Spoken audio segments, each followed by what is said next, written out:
Esa gente, un saludo para todos aquellos que estén escuchando este quinto episodio del podcast Lima Revienta. Para esta oportunidad me acompaña Julio Lavado, líder y fundador de la banda Decisión Final, fundada en el 89. Muchas gracias, Julio, por aceptar esta entrevista. ¿Y cómo estás? ¿Qué tal, Diego? ¿Cómo estás? Bueno, muy contento y ya estaba diciendo sí, a ver, después de haber escuchado tus otros podcasts, decía, ¿cuándo me entrevistarán? Ya tenía que tocar ya. No, pero lo decía por un tema de que porque me gustaría. Ah, ya. No porque me lo merezco. El gusto es mutuo, el gusto es mutuo. Ah, gracias. Y cuéntame, retrocediendo a tu niñez o adolescencia, fácil tu etapa escolar por ahí, ¿con qué música empezaste a escuchar? Bueno, de la niñez escuchaba Yola, la música que ponían mis papás, pues, ¿no?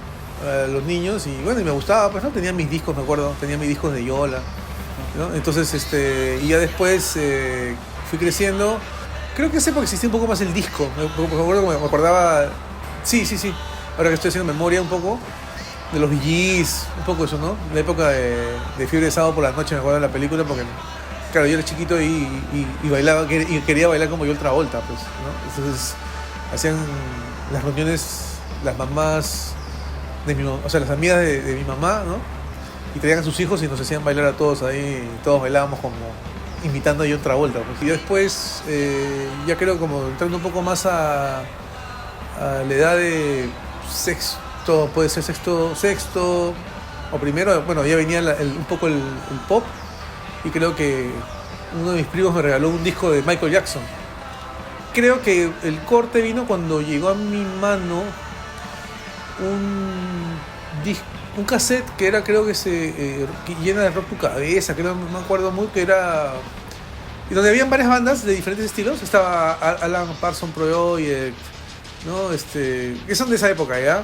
Toto, cosas así que eran un poco más progres, creo. Y como que empecé a escuchar un poquito de eso. Y de ahí conseguí otro cassette que era de heavy metal, que había como, eran de bandas de metal. Yo no sabía mucho, pero ahí salía, me acuerdo, Dio, Ozzy Osbourne, algo así. Entonces, hasta que en la época del colegio alguien me pasó unos cassettes de punk español, que era justamente La Polla, Siniestro Total, Escorbuto, y como que eso fue lo que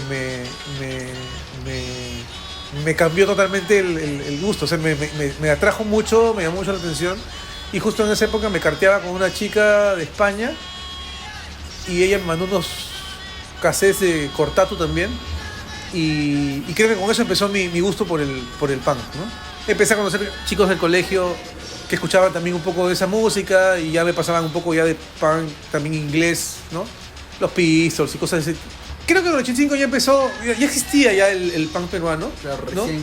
Creo que, o sea, recuerdo haber visto en la televisión que salían ahí, porque hacían conciertos que eran en la Concha Acústica, no recuerdo, pero todavía no sabía mucho de eso, o sea, porque estaba muy chiquito, ¿no?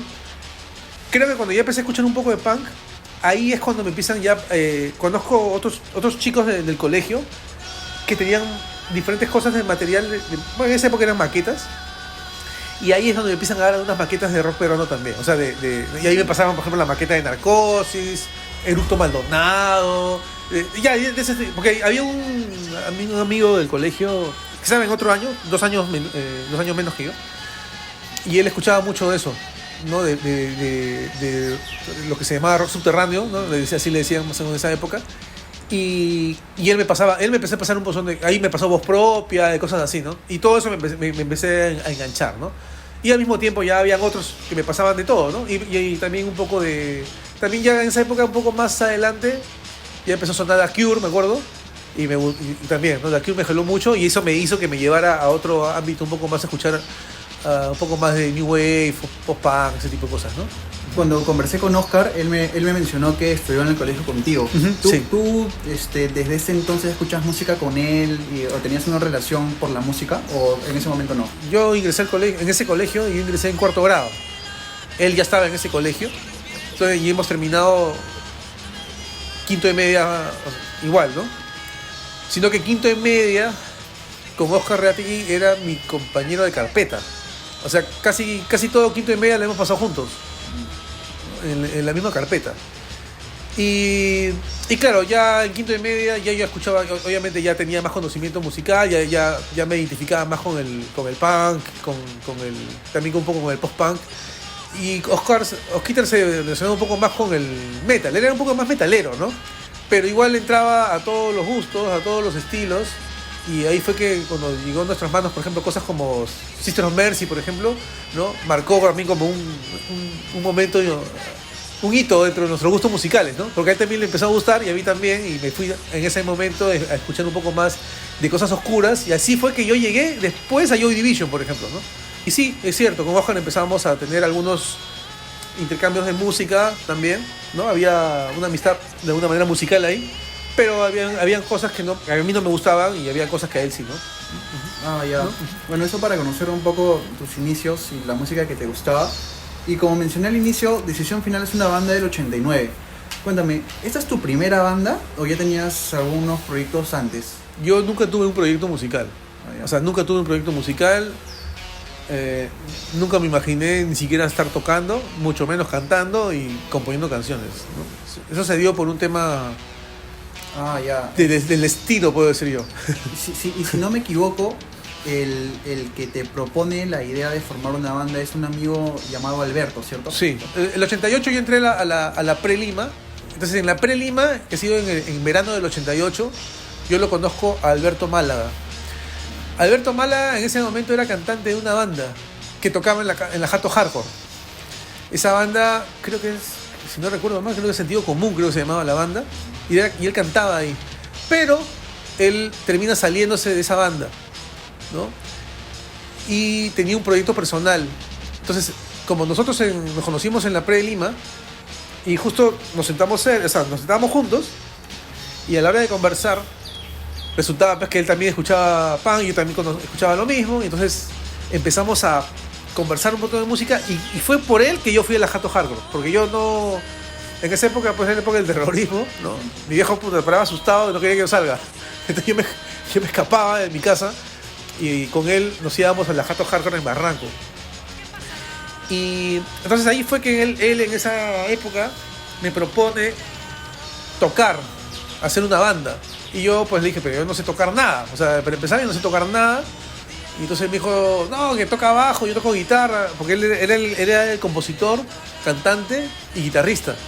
Entonces él me decía, necesitamos un baterista y un bajista. Yo necesito un baterista y un bajista. Entonces, este amigo que te cuento que me pasaba cassettes de underground peruano, ¿sí? Y yo le digo, oye, ¿no quieres tocar? Le digo, oye, hay un pata que me jode que quiere hacer una banda y quiere que toque bajo y no baterista. Tú no sabes tocar, no. Hagamos hacer intento, pero y toca batería. Y me acuerdo que vinimos un día a mi jato y él, para esto, él me insistió como un par de meses, ¿no? Alberto Málaga. Alberto Málaga, sí. Hasta que al final, me compré un bajo, ¿no? Me acuerdo, no me voy a olvidar de ese bajo. Era un bajo nacional, porque en esa época estaba prohibida la importación, ¿no? Y era un bajo que me costó $100, recuerdo. $100 en la época, ¿no? Y él me empezó a enseñar un poco cómo tocar el bajo, ¿no? Y yo era así como que, nada, pues no sabía nada, ¿no? Y entonces me dijo, haz así, tú tocas nomás así, nomás. Y yo, ok, ya así. Y mi amigo vinimos acá a mi casa, me acuerdo, y le pusimos unos baldes, y con los baldes empezó a tocar la batería. Y él empezaba a tocar porque tenía su guitarra y su amplificador y empezaba a cantar y tocar, ¿no? Y así fue como que fue el primer ensayo en realidad de esta banda, ¿no? Y tocamos creo un par de veces en mi casa, íbamos los tres a la Jato Hardcore. Tengo una foto que nos tomamos ahí los tres, porque era como la banda supuestamente que íbamos a hacer. Pero al final, o sea, mi amigo Mario no sabía tocar batería y obviamente no tenía plata para comprarse una batería. Y claro, pero era como un juego, o sea, era como una aventura, era un juego en realidad, ¿no? Porque, claro, al final yo ya me iba a comprar el bajo, pero la verdad es que yo no sabía tocar, yo era consciente que no sabía tocar y mi amigo no sabía tocar la batería, ¿no? Pero Alberto tenía otras aspiraciones, o sea, él realmente sí quería tener una banda, ¿no? Y ahí fue que él un día, bueno, yo le digo, mi amigo ya, o sea, porque para mi amigo Mario, o bien tenía que comprarse una batería, o bien tenía que empezar a ensayar a una sala. Y en esa época pues éramos chibolos y no teníamos plata para eso, ¿no? Entonces, justo Alberto conoce al Chino Hardcore, Alfredo, lo conoce en la Jato Hardcore. Y él le propone Y el chino para esto, el chino que vivía en La Victoria, tenía batería. Ah, ya. Ajá, era un privilegiado de La Victoria. Alfredo Morales es el chino. El chino, sí, para la época, sí. Él tenía ahí, y tenía todavía una sala en su casa, ahí, espacio grande, lleno de colchones. Porque ellos vendían esponjas, me acuerdo, no sé, su familia vendía esponjas. Ya. Entonces toda la casa estaba rodeada, toda la sala estaba llena de esponjas. Entonces eso como que encima todavía era como una sala, ¿no? Porque aguantaba el sonido, ¿no? Bueno, empezamos a ensayar como 4 o 5 canciones, creo. No recuerdo si eran 4, creo que eran 4 canciones nomás. Y ensayábamos una vez a la semana, me acuerdo, los sábados. Y eso fue finales del 88, inicios del 89. Y de ahí, un día, él se aparece en un ensayo y nos dice, ¿sabe qué, muchachos? Ya no puedo seguir. Tengo que... Una chamba, ¿no? Mi negocio, mi empresa, con mi viejo, no sé qué vainas, y nos dejó tirados a mí y al chino, ¿no? Entonces, ahí vino como la pregunta existencialista, Ah, ya. ¿no? Puta, y el chino me dice, oye, ¿y ahora? Puta, y ahora, pues, le digo, y ahora no sé. Me compró mi ojo por las huevas. Y encima, pues, son las canciones de él, y yo, entonces me dijo, canta, pues, hazte unas canciones. Y yo dije, pues sí.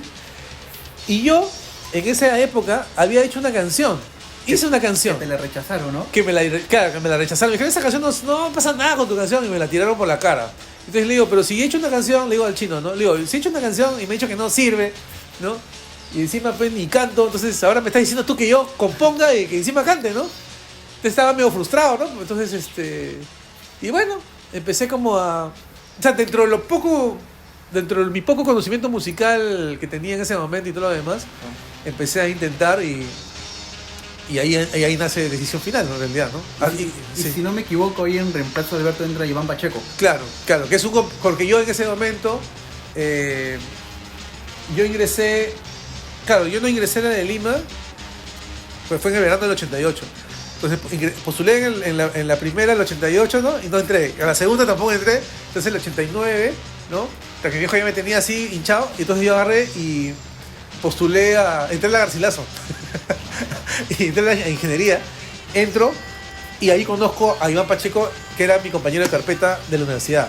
Entonces ahí, pero él escuchaba rock, él era así, Guns N' Roses, él escuchaba así, ¿no? O sea, no era... Un rock genérico. Sí, rock genérico, ¿no? Así nomás.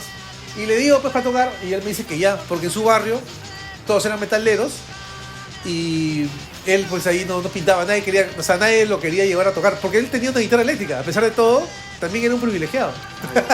Y él vivía en San Martín de Porres, ¿sí? Y tenía guitarra eléctrica. Entonces, en esa época, que era tan difícil tener un instrumento, porque tener un instrumento era como tener un convertible, en realidad, en esa época, ¿sí?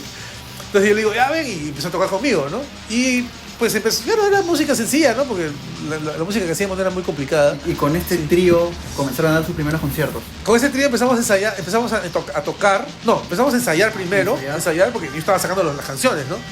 Por eso que Edición Final nace en el 89 realmente, ¿no? Sí, ahí ya nace Edición Final. Porque ya con ese trío viene el chino hardcore, le pone el nombre, ¿no? Él le pone Edición Final a la banda. Y empezamos a ensayar y se nos da por grabar, ¿no? Ya la grabación la hacemos en el 90, el Uno Más. Uno Más, sí. Claro. Ya. No habíamos tocado nunca, ni tampoco conocíamos a nadie de la escena así como en realidad. O sea, la maqueta se grababa en el 90 donde Fielderes. Que está en San Martín de Porres también, ¿no? También, claro, es que al final ya no se podía hacer música, después ya no se podía ensayar donde el chino, de La Victoria, porque ya ese espacio donde él tenía la batería, esa vaina, creo que al final no sé, ya lo usaban y ya no teníamos dónde ensayar. Entonces, la única sala de ensayo que nos aceptaba ensayar era Fielderes, ¿no? Que estaba en San Martín de Porres, ¿no? Entonces, claro, esos unos viajes pues de 2 horas, así, que iba hasta allá, porque había un solo micro nomás que pasaba, y creo que el micro pasaba cada 2 horas. Y llegábamos allá, y era la única sala que nos aceptaba tocar, porque tú sabes que la mayoría de salas, o sea, había muy pocas, y las que existían, no querían pues bandas así de hardcore, de pan, porque tenían miedo que le valoren la batería, ¿no? Que le rompan el parche, esas cosas, ¿no? Entonces, ensayando allá, donde Fielderes, ahí es que Fielderes está el servicio de grabación. Entonces ahí nos animamos a grabar nuestra maqueta ahí, ¿no? Yo cuando escuché esto, lo primero que me llamó la atención es que suena bien sucio, ¿no? Y, Sí. y dije, por primera vez estoy escuchando edición final así cochino, como las otras bandas subtes, ¿no? Eso De fue HK. Sí, de HK, ¿no? Eso fue lo primero que me llamó la atención. Ahora, este sonido sucio, ¿no? Propio de la época también, supongo, Sí, ¿no? sí, claro. Los instrumentos también, o sea, grabamos con el instrumento de la guitarra de mi amigo, que era una guitarra nacional. O sea, que- este mal sonido era producto De de todo. los instrumentos, de la sala. de nosotros mismos también, o sea, porque no sabían tocar. No sabíamos tocar, claro, ni sabía cantar, o sea, todo era así, recontra así de lo que sale nomás, ¿no? O sea, no teníamos conocimiento, pues. Nosotros mismos éramos los que mezclábamos. Eso Sí. fue lo primero que me llamó la atención individualmente, ¿no? Pero luego, investigando, me di con la sorpresa de que la carátula la dibujó Oscar. Sí. Ese uno. Y dos, que fue la primera o segunda maqueta color. Sí, ¿Sí? a colores sí. ¿Y cómo así nace esta idea? Y también cómo nace la idea de que Oscar dibuje la carátula. ¿O Ya. él lo sorprendió? No. Lo que pasa es que, a ver, fue como un tema de marketing, ¿no? Ah, ya, para diferenciarse. Sí. Todas las bandas normalmente hacían carátulas, o sea, todas eran fotocopias, ¿no? En una época todo era fotocopia, blanco y negro, ¿no?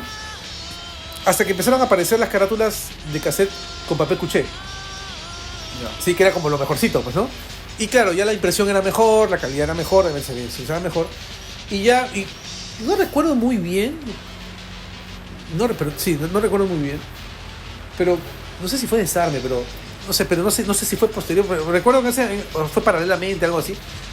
Sacaron un cassette también con cuché y era como rosado con blanco. O sea, Desarme debe ser. sí, creo que era un color así. Rosado, sí. Sí, no rosado, ¿no? Entonces era como lo primero a color, pero no era colores, ¿no? Era como, en vez del negro, pues el rosado, una cosa así, ¿no? Como 3 tonos, una cosa así, ¿no? Entonces yo le digo al chino, oye, que nosotros no nos conocen, pero solamente nos conocen nuestra mamá nomás, ¿no? Entonces le decía, oye, ¿qué tal si hacemos una carátula chévere, a colores todo, que llame la atención? Entonces yo le digo, hagamos una cosa así como media loca, a colores, algo, y ahí fue que contactamos a Javier Chunga, pero no Javier Chunga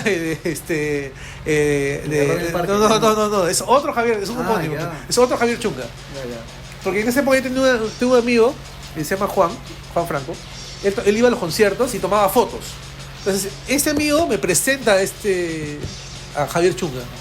Porque yo le comento a Juan Franco, y ¿sabes qué? Queremos hacer Él nos tomó unas fotos, que son las fotos que salen en el Uno Más. Hay una foto de los tres. Esa foto la toma Juan Franco, creo. Pues la cosa es que él nos presenta a Javier Chunga. Y Javier Chunga sabía un poco del trabajo de esto de hacer trabajar cosas a colores, la papelería, esa vaina a color. Y entonces yo digo, ¿quién puede hacer el dibujo? Entonces yo me acuerdo, porque en ese Oscar Rategui, todo el tiempo en el colegio siempre dibujaba. Él era un fan de Iron Maiden, porque él todos sus cuadernos, como en las clases son aburridas siempre en el colegio, él en sus hojas de los cuadernos dibujaba a Eddie, al Iron Maiden. Entonces y le salía chévere, o sea, él ha tenido siempre habilidades para dibujar, ¿no? Entonces no se me ocurre mejor idea que decir, oye, le voy a buscar a Oscar para ver si me hace un trabajo. Y yo le digo, mira, quiero una vaina así, le digo más o menos, ya tú, es como que yo, no sé, te doy la papa, la cebolla, el tomate, ¿no? Y a ver, cocíname algo, una cosa así, ¿no? Y él dice, ya está bien, voy a hacer un dibujo. Y él ya mete toda su, ¿no? Toda su creatividad y toda su enfermedad y la refleja en ese ¿cómo se llama? En ese dibujo, que nos parece, ¡oh, qué bacán! Está chévere, ¿no? Y Es un edificio, creo. sí, es un edificio con las ventanas ahí, y salen diferentes cosas raras. Ya. Porque si tú te das cuenta, la carátula como tal no tiene nada que ver con la música. O sea, prefiero con las letras. O sea, no tiene. Pero llamaba la atención, ¿no? Ah, ya. ¿No? Porque era una época donde, por ejemplo, los discos, o sea, uno compraba, sí se preocupaba un poco por el tema de la carátula. En esas épocas me acuerdo, porque los discos se vendía eso, ¿no? La carátula, cuando abrías el disco, como esas cosas eran valoradas. Hicimos esto con el cassette, ¿no? Y entonces yo recuerdo que empezamos, nos costó, era caro en esa época hacer eso, Dijimos, ya no importa. Menos mal que el chino tenía, tenía billete. Y entonces, bueno, ya hicimos eso. Y empezamos a grabar en nuestras casas, ¿no? El cassette. O sea, las copias, ¿no? Y cortábamos, mandamos a hacer unos papeles, cortábamos con tijera, pegábamos ahí el cassette y era como el cassette de la maqueta, ¿no? ¿Y como cuántas copias sacaron primero? No recuerdo, ahí sí me agarras, ¿sabes? No te acuerdas. Pero yo recuerdo haber hecho creo que primero unas 20, por lo menos, porque teníamos como 1000 carátulas, eso sí, carátulas tengo un montón, porque me acuerdo que era más barato mandar a sacar 1000 que 100. Y empezamos, había que, ¿no? Las armábamos, y recuerdo que el primer lugar que fui a visitar fue la Avenida Brasil. Fui con mis cassettes. Entonces, había una en el segundo piso, un patita que es conocido, no me acuerdo su nombre, que era uno de los que vendía maquetas en esa época, ¿no? Música. Entonces yo le digo, oye, mira, tengo mi banda, así, ¿no? Y digo, mira, tengo mi banda. Claro, era consignación, ¿no? Entonces él cuando ¿quién somos? O sea, como, ¿quién no? Nos habíamos de edición final. Claro, no nos conocían nada porque nunca habíamos tocado, ¿no? Pero él ve el cassette y como lo ve y me dijo, oye, está bonito este diseño, ¿no? De la carátula, ¿no? Dice, ya, déjame 2. Me dice, sí, ¿no? Para ponerlo en su vidrio, porque tenía el vidrio ahí donde tenía ese stand, porque era como un stand de vidrio todo. O sea, como las paredes eran vidrios, y ahí estaban como los cassettes, ¿no? Y ahí fui con él, fui con otro más y dejaba uno aquí, y me recibía. No voy a negar que me recibían el cassette. Claro, porque no te lo compraba, era a consignación, ¿no? Y así fui, dejando así, ¿no? Y regresé. Y el pata me dice, oye, déjame dos más. Lo vendían. Sí, empezaron a vender. Dije, chuch, se está vendiendo. y claro, lo vendían, pero la gente lo compraba por la carátula, ¿no? Porque le llamaba la atención, ¿no?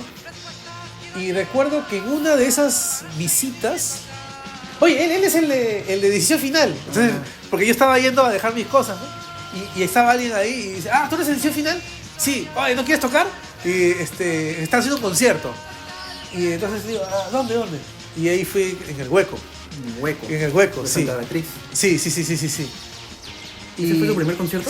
O sea, mi primer concierto en esa... Creo que sí hemos tocado antes. ¿Ya? Porque el chino dice, no, hemos tocado en la Universidad de Lima. Sí, recuerdo que hemos tocado en la Universidad de Lima. Pero no era un concierto de público... Sí, ya fuimos ahí y tocamos, ¿no? Uh-huh. Pero este fue como nuestro primer concierto ante un grupo ya dentro del escenario, ¿no? Dentro de la escena. Y ese fue nuestro primer concierto. Y recuerdo más que empezaba a tocar y empezamos con esa canción que se llama El Destino de Navidad y la gente empezó a apoyar así. Era como que nosotros, oh, man, ya. Entonces empezamos a tocar y a partir de ese momento empezamos a tocar, ¿no? Ya, bueno, paralelamente ahí también tocó Futuro Incierto. Ya. Creo que sí también tocó Futuro Incierto en ese concierto, me parece. Porque yo conozco a Pedro. O sea, porque yo conozco a Pedro después de haber sacado el cassette. Ya. O sea, cuando el cassette ya se estaba empezaba a vender, todavía no había tocado. Un día yo recibí una llamada telefónica y era Pedro Aleman, me está llamando, ¿no? Y me dice, oye, tengo mi banda, no sé qué. Y él también tenía su banda bueno, en ese caso era Futuro Incierto, ¿no? Y entonces quedamos un día porque él me quería dar el cassette de su banda. Y él también iba a ensayar él vive en Barranco, ¿no? Y también iba a ensayar hasta Fieldres. Ajá. Entonces quedamos un día para encontrarnos en Fieldres, porque él salía a ensayar y yo entraba a ensayar. Entonces en esa salida, ahí nos conocimos y él me da su cassette. Que fue el primer demo que tiene uno que suena bastante el flanger, que su guitarra suena así como medio espacial, ¿no? Y ahí empezamos a parar juntos, pues, ¿no? Empezamos a hacer patas, ¿no? Y empezamos a parar. Bueno, tuvimos una amistad bastante fraterna en esa época, ¿no? Y creo que cuando ya empezamos a tocar, él también se anima a sacar su maqueta, pues, ¿no? Y sale su primera maqueta posterior también, ¿no? Y desde acá, ¿hasta qué época se mantiene el trío? En el 92 es donde ya ¿Y dejan de tocar? Dejamos de tocar. ¿Y cuándo vuelven? 94. ¿Qué pasó? Que en ese periodo ya queríamos hacer algo musicalmente mejor, ¿no? Porque ya empezamos a escuchar más música, más cosas, y queríamos hacer como algo más elaborado, recuerdo. Y ahí fue que entra a tocar bajo el hermano de Alberto Málaga, o sea, del que nos choteó, su hermano César. Yo tocaba con él antes, ¿ya? Y él entra a tocar bajo. ¿Sí? Él no era panqueque nada, pero era buen bajista. Ajá. Y Pedro entró a tocar porque queríamos hacer punteos en decisión final, o sea, queríamos que haya punteitos. Y ahí entra Pedro Alemán entra a tocar. Y ahí nos volvemos quinteto. Y César Málaga toca el bajo, sí. Claro, porque en el concierto que hubo un concierto que fue el Ludwig Bar Beethoven, que fue aquí en Barranco, que fue ese concierto lo organizamos el Chino Hardcore, Pedro y yo. Y ese concierto, pues también, o sea, ese concierto salió bravazo. O sea, para la época se llenó así. Fue un hito ahí en Barranco ese concierto. Yo recuerdo que tocamos ahí en el Beethoven. ¿Y sabes qué pasó? Lo que pasa es que cuando empezamos a tocar, tocamos en el Beethoven. De ahí tocamos en un concierto en lo que era, creo que era Magia, de ahí por la Brasil, en esa época también. ¿Y qué pasa? Que en ese momento, en el 92, es cuando vienen los atentados, estos atentados de Miraflores, ¿sí? sí, claro, y vienen los toques de queda, y ya no podía salir en la noche. Entonces todos los conciertos, todo se canceló, pues. O sea, fue una época en la que ya no había nada, pues, porque yo recuerdo que cuando las discotecas abrían temprano, y creo que a las 5 de la tarde ya empezaba el toque de queda, una cosa así. O sea, hubo un cambio bastante fuerte, y por eso que dejamos de tocar. O sea, dejamos de tocar básicamente, primeramente por eso. Porque la carátula, o sea, el afiche tenía la cara de Fujimori. Ah. ¿Ya? Y había una banda que se llamaba Claro Peloco. ¿Ya? Y arriba de la cara de Fujimori decía Claro Peloco. ¿Ya? Y había varias bandas. Y me acuerdo que un día nos fuimos varios con Raúl Loza. Con Raúl Loza, ¿ya? Nos fuimos a pegar afiches en las calles. Del concierto de ese de Barranco que te digo, ¿no? Entonces cuando empezamos a parar, nos paró la policía, o sea, quedamos terrucos, porque no, están ahí, entonces Raúl nos decía, ya huevón, porque a mí se había ocurrido la idea de poner a Fujimori. Ah, tuya fue la idea. Sí, o sea, poner a Fujimori en el afiche. Entonces cuando nos paró la policía, que empezaron, terrucos, pues están pegando, ¿cómo se llama? Propaganda, ¿no? Senderista, ¿no? Y porque está Fujimori ahí, pues, ¿no? Entonces decía, no, y entonces los ursos decían, no, pero decía, no, eso es un concierto, sino que, mira, si Fujimori, no, pero Claro Peloco. Decía, no me está diciendo Claro Peloco, no es no es terrorismo. Entonces decía, no, pero no, entonces igual, pero nos dejaron ir, ¿no? O sea, no, o sea, no nos llevaban presos, obviamente, porque no era un concierto. Al final, si tú leías el concierto, y claro, lo que pasa es que estábamos usando la cara de Fujimori, ¿no? Pero la pegábamos, ¿sabes? O sea, la íbamos a pegar, porque íbamos con el grupo y pegábamos, ¿no? Lo que pasa es que de ahí la cosa se puso peor. O sea, la cosa se puso peor y entonces ya ahí vino el toque de queda. Porque yo recuerdo que en ese momento todavía no había toque de queda. O sea, ya había un tema de terrorismo, ¿no? Pero ya cuando vino el toque de queda ya no había conciertos, pues, porque nadie podía salir de noche, ¿no? Entonces ahí creo que ahí vino el pare. Ahí vino la para de la banda, ¿no? Y entonces Sí. ustedes retoman más o menos el 9-4, 9-5. por ahí. Finales como 9-3, finales 9-3, 9-4 por ahí. 9-4, sí. Y sí. ahí vuelven a tocar las canciones que tocaban antes. Sí, pero empezamos con... Claro, en ese momento también había musicalmente en el ambiente, había entrado había como más bandas, o sea, ya había nuevos sonidos también, ¿no? Nueva música. Como el metal. Sí, como el metal, el grunge, ese tipo de cosas, ¿no? Claro. Y recuerdo que... Entonces, pero ¿qué pasa? Que nosotros siempre queríamos hacer música un poco más elaborada. Pero ya en ese mismo momento, cuando retomamos la banda, ya Iván, que era el guitarrista original, él ya no quiso seguir tocando, porque ya tenía compromisos, bueno, de pareja, ¿no? Cosas así. Entonces estaba que quería chambear. Y ahí entra un patita que estaba conmigo en la universidad, otro, que era metalero, que es Jorge Pizarro. Él es el que entra a grabar, o sea, con él grabamos la maqueta esta, la segunda, que fue Rescatados de la Ignorancia, ¿no? Y entró el Chato Pepe, que era bajista, anteriormente yo lo conocí a Chato Pepe porque Chato Pepe tocaba, es que también tocaba Combustible, pues. Y el Chato Pepe es un bajista espectacular, obviamente, pero nunca fue panqueque, ¿no? Él siempre ha sido rockero, ¿no? Y con ello grabamos la segunda maqueta, ¿no? Pero la música que hicimos en esa segunda maqueta es totalmente diferente, ¿no? Porque se siente la influencia del metal y todas esas cosas, ¿no? Fue como un experimento realmente, ¿no? ¿Y por qué ese nombre, Rescatados de la Ignorancia? ¿De qué ignorancia? Bueno, en realidad vino porque yo en esa época, justamente en ese momento, llegaron a mis manos, ¿no?, unos libros relacionados a filosofía, ¿no? Y en ese momento fue que yo empecé como a ir a un poco a conocer un poco más del movimiento Hare Krishna, ¿no? Entonces, empecé a leer un poco de hinduismo, ¿no? Y empecé a descubrir un montón de cosas que estaban dentro de lo que yo estaba básicamente siempre preguntándome, ¿no? Que es un poco el tema sobre la existencia, ¿no? En el Uno Más, si tú lees un poco las letras, yo hablo un poco... Hay una canción que se llama Moriré, ¿ya? Y siempre me cuestionaba un poco el tema de la muerte. Ese tema lo voy a regrabar y está en el ciclo. Y entonces siempre tenía estas dudas existencialistas, ¿no? Y justo llegó esto a mis manos. Siempre he sido muy curioso por temas temas que tienen que ver con la reencarnación y todo ese tipo de cosas. Y justamente una de las cosas que hablan pues ahí es un poco las creencias de la reencarnación, el alma, ¿no? Cosas así. Y eso me llamó mucho la atención y empecé a leer mucho sobre eso. Me metí mucho de lleno a esta filosofía, ¿no? A leer mucho. Entonces, ahí vino muchos cambios personales, ¿no? ¿no? En mis pensamientos, en mi forma de estructurar mis ideas, en mi forma de conceptuar la vida, ¿no? O sea, Krishna viene a ser como la suprema personalidad de Dios, el concepto de la suprema personalidad de Dios. Krishna significa el más atractivo, en otras palabras, ¿no? Es un nombre. Entonces, hay un libro sagrado que se llama el Bhagavad Gita, que es un libro sagrado en la India.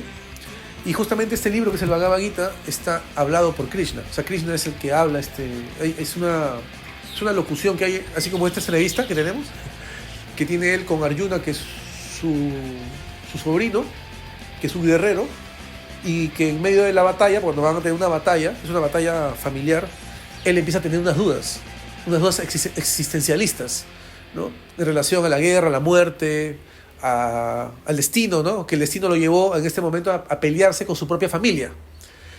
Entonces él empieza a tener preguntas que tienen que ver sobre la ética, la moral, la existencia, y Krishna le responde todas estas preguntas. Entonces, este libro, el Bhagavad Gita, que es una conversación, es como una conversación que puede tener uno con todas las preguntas que uno se ha hecho, o se hace en la vida misma, ¿no? ¿Qué estamos haciendo aquí? No sé qué, y todas estas preguntas que a veces mucha gente se hace y dice no tener respuesta. Bueno, el Bhagavad Gita tiene esa interlocución, ¿no? Entonces, el haber leído todo ese tipo de cosas fue como el preámbulo para llamarlo Rescatados de la Ignorancia, ¿no? Porque era sobre algo que yo desconocía, ¿no? Y que ahora había ignorado y ahora lo tengo como conocimiento, ¿no? ¿Y cuáles dirías que son las bases de esta filosofía en cuanto al día a día?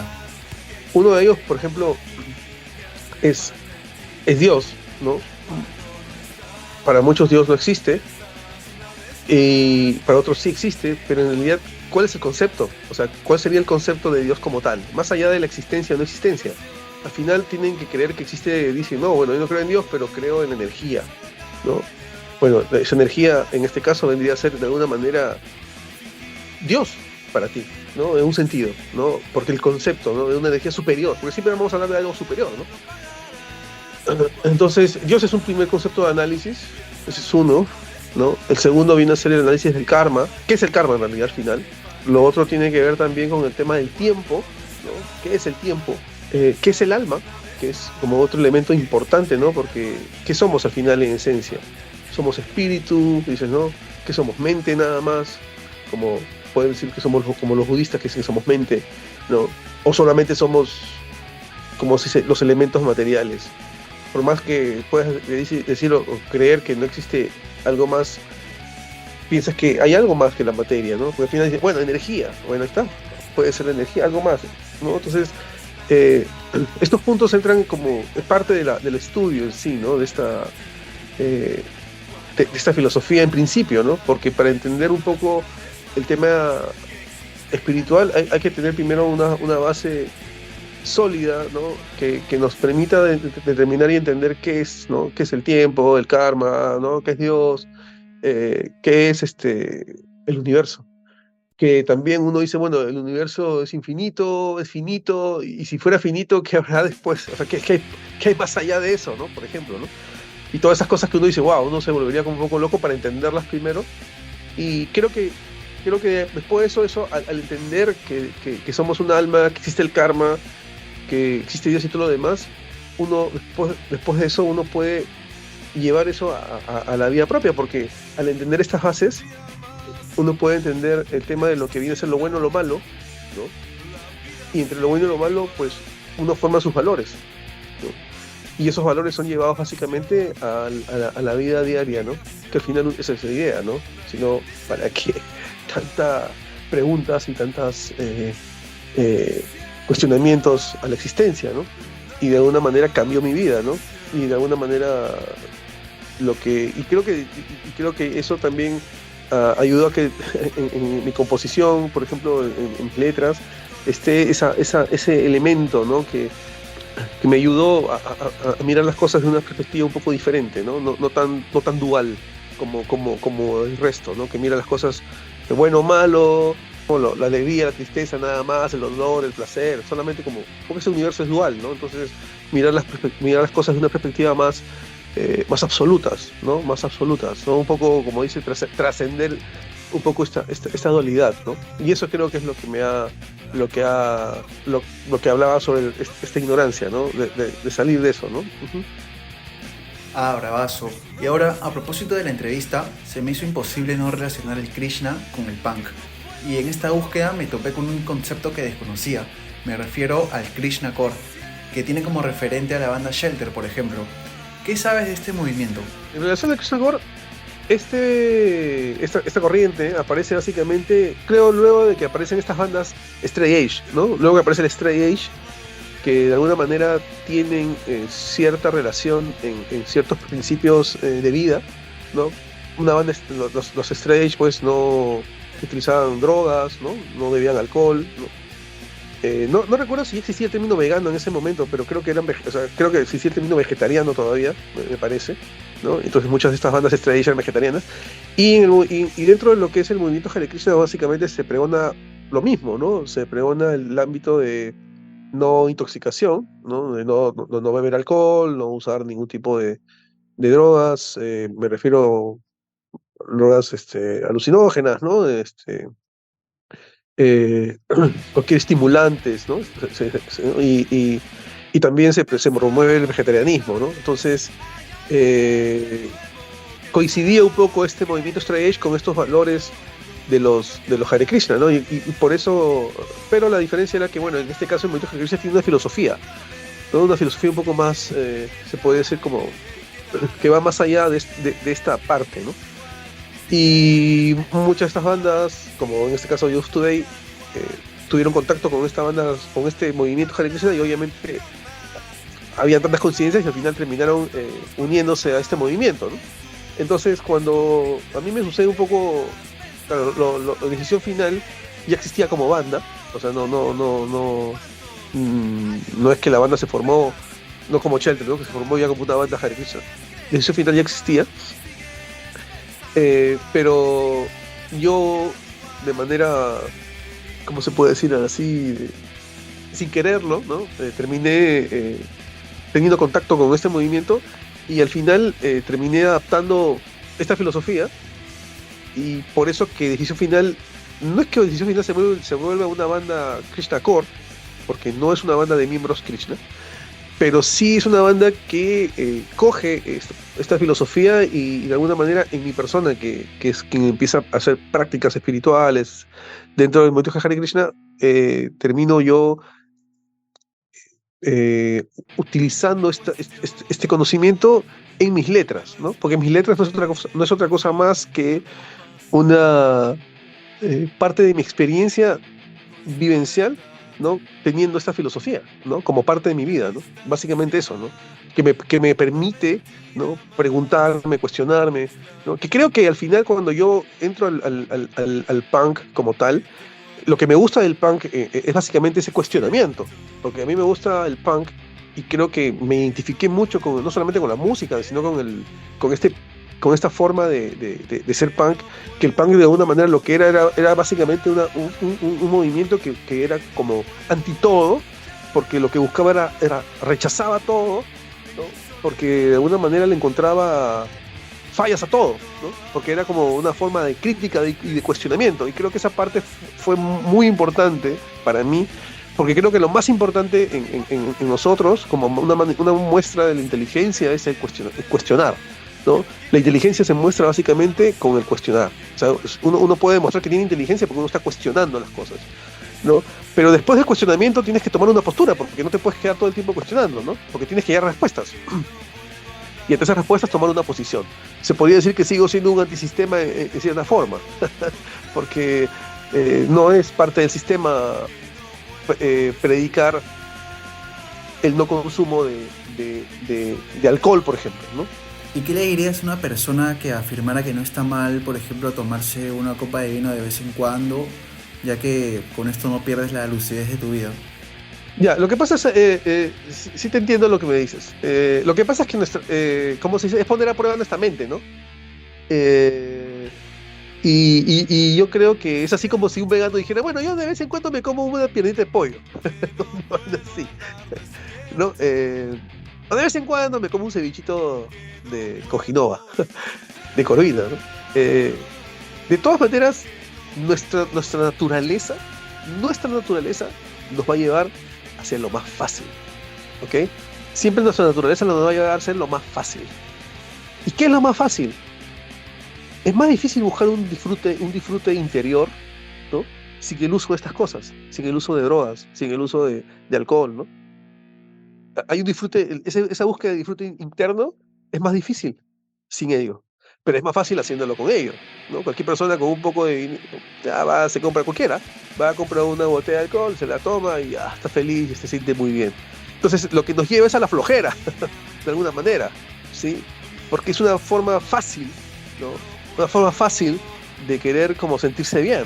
Entonces, y yo no quiero eso, o sea, no quiero eso, y así sea una vez al mes, porque me va a terminar llevando diciendo, oh, esto está fácil, y puede ser que me tiente y me lleve hacia el otro lado, ¿no? O sea, y empieza a buscarle, ¿cómo se dice? Empieza a buscarle fallas a lo que hago y diga, no, yo creo que no hay nada de malo, compadre, no hay nada de malo seguir tomar, no hay nada de malo, no hay nada de malo, sí, tiene razón, no hay nada de malo, y al final termino siendo como el resto otra vez.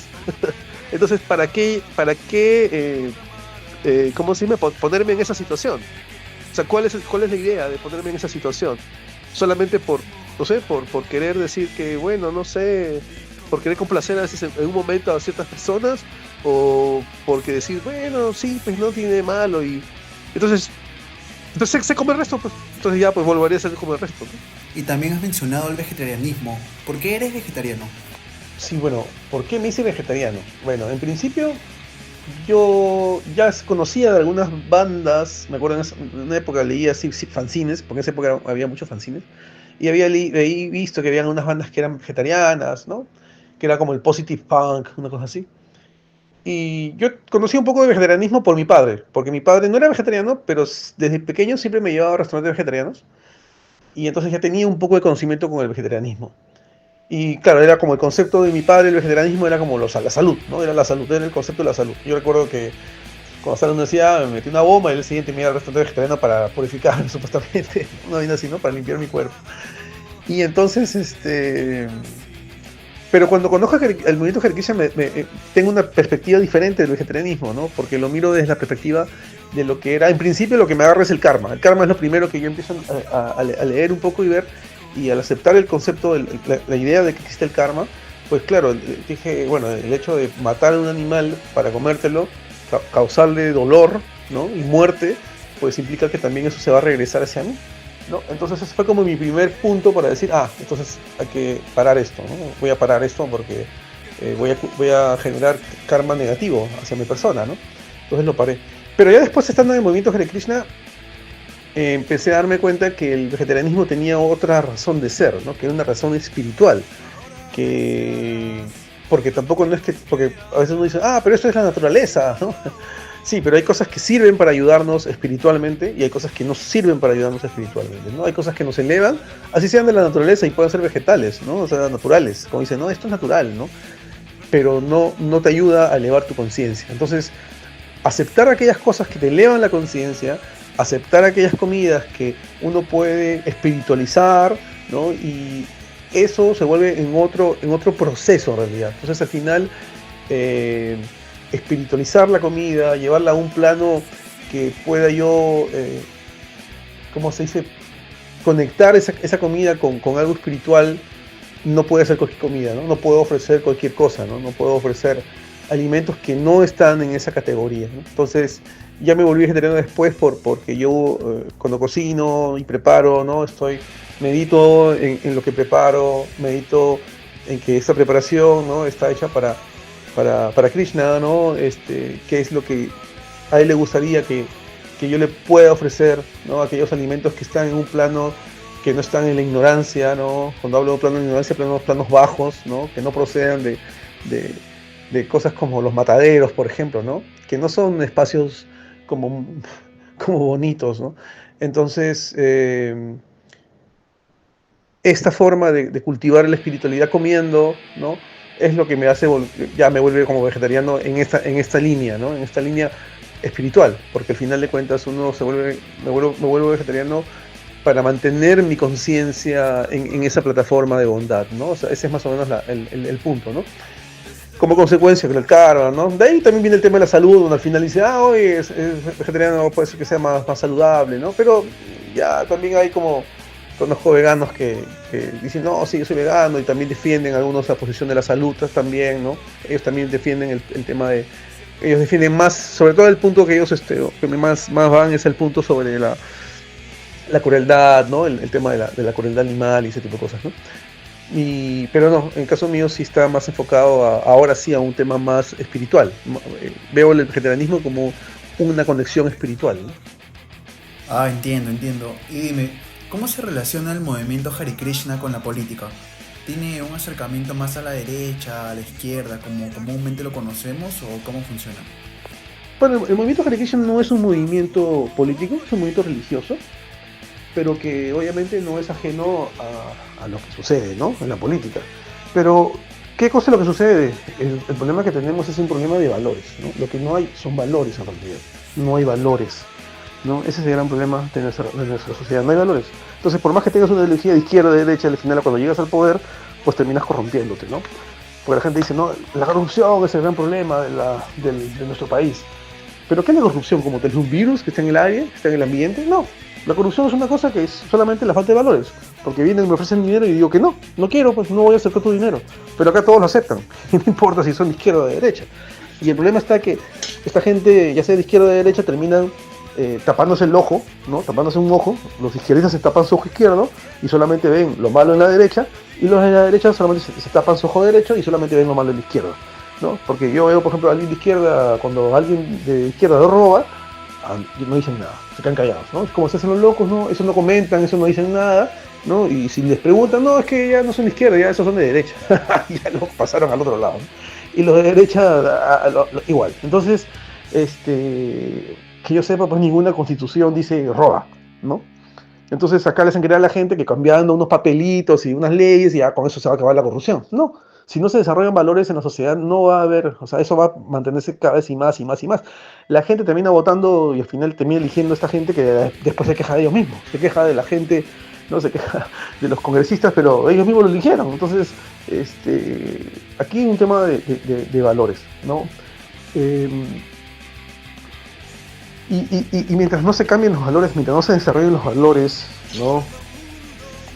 Con conciencia espiritual, con austeridad, ¿no es cierto? Con autocontrol, no va a haber manera de cambiar eso. No, ninguna elección se va a cambiar así, ¿no? O sea, no se va a lograr algo de esa manera, no se va a lograr nada, porque estamos en lo mismo y cada vez peor. Me parece que dejamos decayendo más, siempre, como que dice, siempre se puede estar peor, ¿no? Entonces, siempre se va como degradando más, sigue degradando más, sigue degradando más.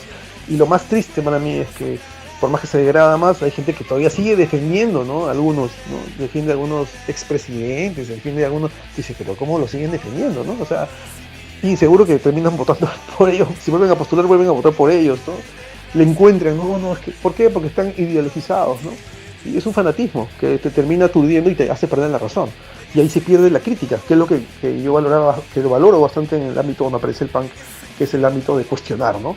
Entonces, si no cuestionamos ni siquiera nuestra ideología, o más allá de nuestra ideología, si no cuestionamos a los que son el rostro de nuestra ideología, y que a la hora de el poder no nos damos cuenta que, oye, realmente, o sea, estos tipos, o sea, no son unos mentirosos, ¿no? Y los apañamos, entonces nosotros estamos yendo contra eso, ¿no? Estamos yendo contra nosotros mismos, ¿no? Entonces, yo creo que es básicamente la posición. En el movimiento Hare Krishna hay Krishna tiene una forma que se llama Rama, que Rama fue un rey, ¿no? Entonces, en ese concepto, por ejemplo, ahí se enseña qué valores tenía Rama, el señor Rama, ¿no? El señor Ramachandra, ¿no? Qué valores tenía para gobernar, porque para gobernar no basta solamente ser un buen orador, ¿no? Y meter flor y la gente ahí como loca salta y grita y todo, sino que hay que tener valores, ¿no? Entonces, ahí muestra qué valores debe tener un gobernante, ¿no? Para poder tener un buen gobierno. Si no hay valores, realmente estamos perdidos, ¿no? Y dime, ¿qué opinas acerca de la existencia y la labor del Estado? El Estado tiene que existir, el gobierno tiene que existir, los gobernantes tienen que existir, tienen que existir las jerarquías, porque es la forma correcta de cómo manejar y cómo organizar una sociedad, ¿no? El problema es que esto está desacreditado, ¿no? ¿Por qué? Porque el Estado no funciona, los gobernantes tampoco, ni los gobiernos, ¿no? Entonces, claro, por otro lado, ¿no? La gente está creyendo, ¿no? De que dice, no, los políticos, ¿no? Le hacen creer a la gente, no te preocupes, yo cuando esté en el poder voy a hacer que el Estado, ¿no? Como lo hacen hablar como el Estado, como un ente divino, ¿no? Te va a dar todo lo que necesitas, ¿no? Casa, educación, alimentación, vestimenta, etcétera, trabajo, etcétera, ¿no? Y eso es una mentira, ¿no? Porque el Estado te lo hacen creer como que es un ente divino, en realidad, que el Estado se va a preocupar por ti como si fuera un ente con personalidad, y no, el Estado solamente son oficinas, son entes administrativos burócratas, ¿no? Es un organismo burocrático en el cual hay personas detrás que están trabajando, ¿no? Y que están comandadas por puestos, por personas que tienen cargos, que son las jerarquías, ¿no? Que son básicamente cargos políticos, ¿no? Que solamente están ahí están ahí, justamente entran los gobernantes y lo que hacen es poner a su familia, a sus amigos en cargos solamente para darle trabajo y no necesariamente porque sean capaces en el cargo. Y entonces al final no solamente se vuelve inepto el Estado, estas personas entran a robar, porque básicamente el Estado se convierte en un botín, ¿no? Lo único que hacen es quitarle más impuestos a la gente, hacen crecer más el Estado, cada vez lo hacen crecer más y más y más, cada vez se vuelve más grande y no resuelve ningún problema y solamente se convierte en un elefante que solamente sirve para darle trabajo a estos políticos, ¿no? Entonces, en ese estado obviamente no estoy de acuerdo, ¿no? Porque por eso que la gente ya se cansa del Estado, está harta del Estado, está harta de los gobernantes y está harta de los gobiernos, ¿no? Porque no solucionan nada. Pero claro, ideológicamente no tiene la expectativa, dice, no, es que cuando entre este partido, mi ideología, y cuando llegue al poder vas a ver que todo se va a solucionar. Y ya estamos así, no sé cuándo. Yo creo que tengo uso de razón. Desde niño siempre están todo el tiempo escuchando esta canción, ¿no? De que ahora sí, ahora sí, ahora sí, ahora sí. Y ya no sé cuántos gobernantes han pasado y realmente, pues, los cambios son... Creo que no se ve, ¿no? Y sobre todo en el tema, como digo yo, el problema está en los valores, ¿no? Porque la corrupción, como vuelvo a repetir, la corrupción no es un virus que esté en el aire, ¿no? La corrupción es básicamente el hecho de que no hay valores, ¿no? Entonces yo me dejo corromper porque hay alguien que viene y me ofrece dinero y yo acepto porque no tengo valores. La persona que tiene valores no acepta dinero en coima o dinero por debajo de la mesa, ¿no? Vuelvo a repetir, ¿no? Si los gobernantes no tienen valores, va a pasar lo mismo, no importa la ideología que tengan, ¿no? Y podemos ver que la sociedad es una sociedad básicamente corrompida, es una sociedad totalmente degradada en valores, y eso creo que se puede notar sin hacer mucho análisis, ¿no? Entonces, ¿qué va a salir de eso? Si uno lo exprime, como tiene una piña, ¿no? ¿Y qué sale de una piña? Pues jugo de piña, no va a salir otra cosa, ¿no? No va a salir jugo de mango, pues obviamente va a salir jugo de piña. Entonces, lo mismo pasa con nuestra sociedad, ¿no? Entonces, este Estado realmente, bajo esa perspectiva, con gobernantes de escaso valor, lo único que queda es achicar el Estado, porque se convierte solamente en un botín, ¿no? Entonces, y ese es el gran problema, ¿no? ¿Y qué le criticarías a nuestra escena punk? ¿Qué criticaría? Yo creo que la crítica no es solamente a la escena punk, yo creo que la crítica es a nuestra idiosincrasia. Esa es nuestra idiosincrasia, porque somos peruanos. O sea, más allá de aquí de lo que pueden decir, nosotros somos peruanos. Tenemos idiosincrasia peruana, ¿ya? Y el peruano es rajón, ¿ya? El peruano es rajón por naturaleza. Le gusta el chisme, le gusta así hablar del otro y así decir todas esas vainas, ¿no? Por ejemplo, una experiencia para mí muy como para contextualizar. Tú te vas acá, una gorda se pone tanga y se va a caminar por la playa y vas a darte cuenta que la gente se va a reír, se va a burlar, le van a tomar fotos, van a hacer memes y todo lo demás. Y entonces por eso que ninguna gorda va a salir en tanga acá porque le da roche, ¿no? Tú te vas a Brasil, ¿no es cierto? Y la gorda se pone hilo dental y le llega altamente y la gente camina por ahí y a todo el mundo le da lo mismo, ¿me entiendes? Eso es una idiosincrasia, ¿ok? Y eso, por ejemplo, me gusta mucho de Brasil, por ejemplo. Hay cosas que de Brasil que no me gustan, pero es una de las cosas que me gusta de Brasil, porque tú vas allá, te puedes vestir como te dé la gana, te pones como te dé la gana, si tengas un cuerpo, panza, todo lo que tú quieras, pero nadie te dice nada. Entonces, es parte de la idiosincrasia estar rajando, ¿no? Estar buscando el defecto siempre. Siempre algo está mal. Y te voy a poner a ti de ejemplo. No. Porque yo recuerdo que tú hiciste un post y hablaste sobre el chiquipán. Sí. ¿Sí? Y varios te dieron palo. Sí. ¿Sí? Que no sabes, que tú te dieron que eras no sé qué. Mira, más allá de todo, más allá que pueda estar de acuerdo o no pueda estar de acuerdo contigo, yo tengo que reconocer que al menos tú te das parte de tu... Porque aquí yo, por lo menos, más allá que una gratificación personal, de aquí tú no sacas ningún beneficio económico, ni fama, ni las hembritas te van a perseguir porque me estás entrevistando a mí. Pero tú te das tu tiempo para apoyar a la escena, ¿ya? O sea, tú te das tu tiempo para hacer tus posts, ir a los conciertos, grabar un poco, subir, hablar y decir, mira, lo que está pasando en el concierto fue así, y contar y averiguar, y eso me parece muy loable.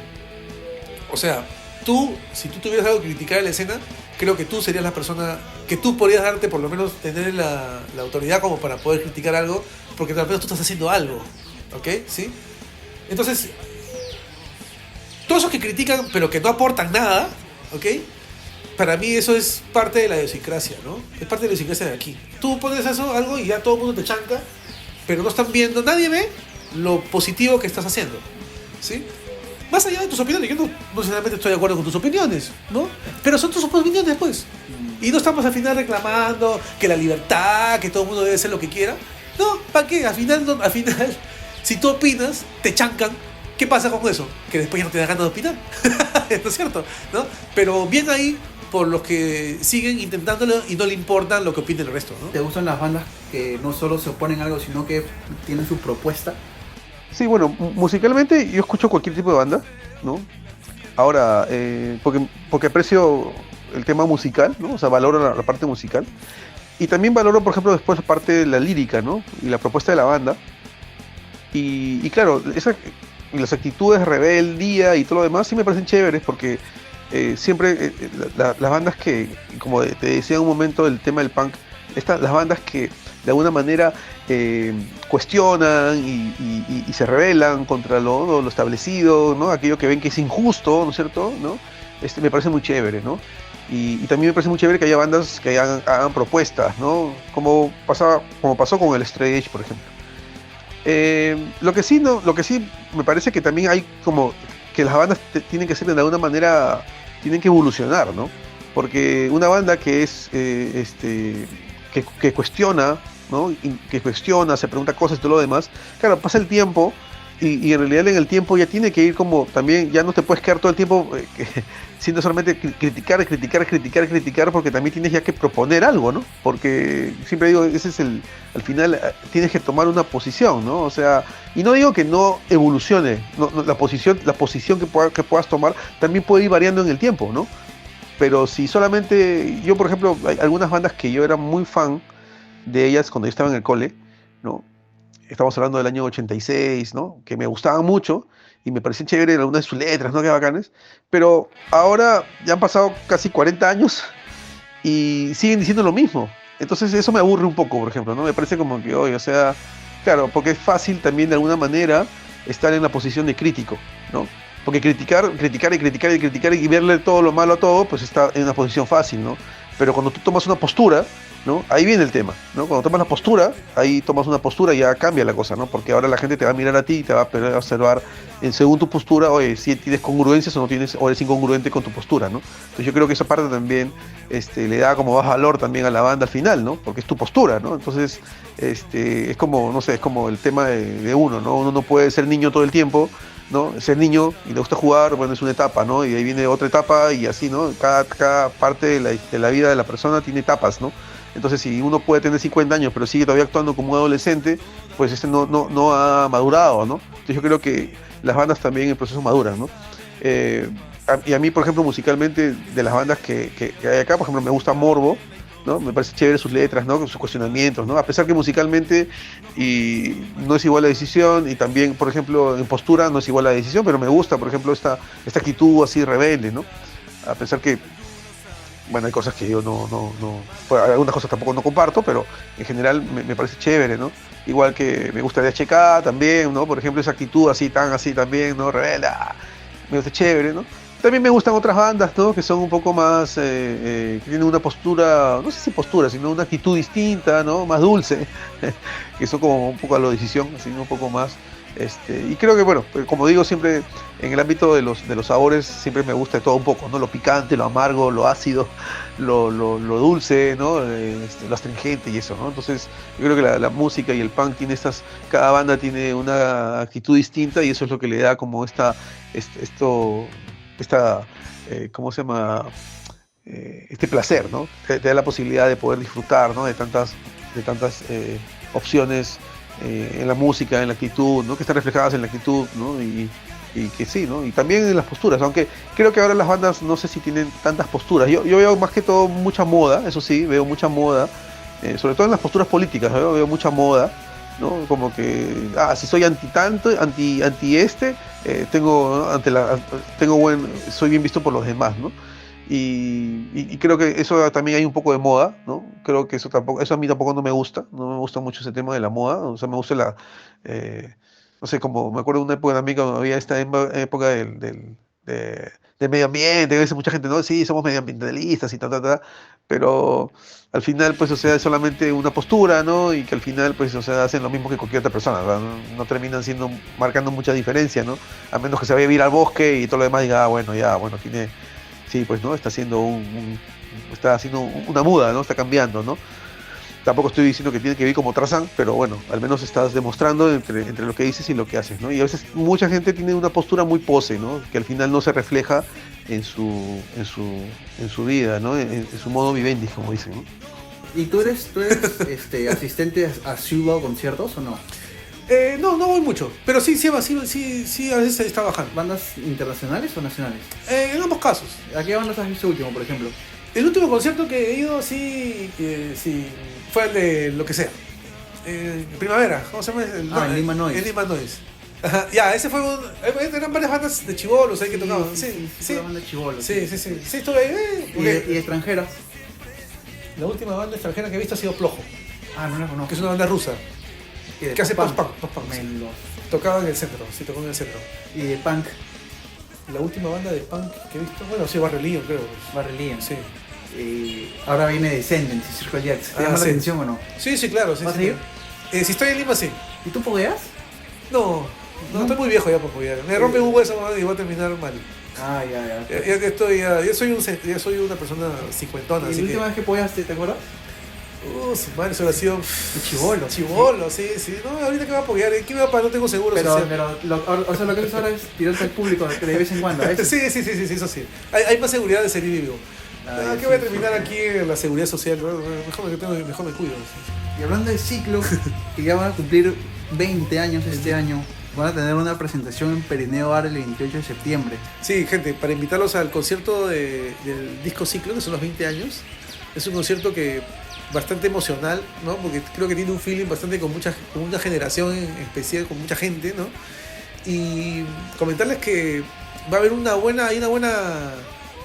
buen cartel de bandas, ¿así? Vienen bandas de provincia a tocar, Así que ya estoy dando un adelanto, ¿sí? Y nada, yo estoy muy contento porque muchas bandas nos han escrito, ¿no?, para tocar en este concierto. Lastimosamente no podemos meter tantas bandas, ¿no? Pero para mí realmente me siento muy halagado, realmente, ¿no? Creo que como banda nos sentimos muy halagados, ¿no?, de que haya bandas que se hayan animado a escribirnos y diciendo que quieren tocar, ¿no?, que quisieran tocar en ese concierto, ¿no? A pesar que es un concierto pequeño, ¿no? No es un concierto grande, ¿no? Nosotros somos una banda de perfil bajo, ¿no? Entonces, pero hay bandas que me han sorprendido realmente que están animadas a tocar, ¿no?, que han tocado, que quieren tocar, ¿no? Entonces, creo que vamos a tener que hacer una segunda parte. Sí, parece que sí. para que toquen todas las bandas que nos han escrito, ¿no? Pero bueno, agradecerlas y las tenemos presentes, o sea, por lo menos las tenemos presentes, y de seguro que para un concierto que venga de celebración de la banda van a ser las siguientes invitadas, eso ténganlo por seguro, ¿no? Y ya, eso es tema con el concierto. Entonces, gente, ya saben, a todos los quiero ver en Perineo este 28 de septiembre. Tiene que ser un conciertazo, en realidad tiene que reventar, porque Decisión Final es una bandaza que a todos nos gusta, así que tiene que ser una gran fecha. Y a ti, Julio, te quiero agradecer por todo este tiempo y hasta una segunda oportunidad. Muchas gracias. ¿Te gustaría dejar un mensaje final, algo que quieras? No, bueno, que creo que de alguna manera estoy estoy contento con la entrevista. Gracias por la entrevista. Sí, gracias a todos aquellos que quieran escuchar el podcast y que realmente les interese un poco más saber un poco más sobre Decisión Final. Y bueno, vamos a seguir hasta el final, ¿no? Vamos a seguir hasta el final con nuestra música, con lo que queremos decir y todo lo demás, ¿no? Y nada, yo siempre contento que hay gente que a veces escribe al Facebook o nos escribe al Instagram contándonos sus experiencias con las canciones de la banda, y quiero que sepan que para mí no se sientan como cohibidos o cortos en escribir. Siempre para mí es un placer saber que nuestra música gusta y ha ayudado a muchas personas en su vida también. Muchas gracias, Julio. Gracias. Solo la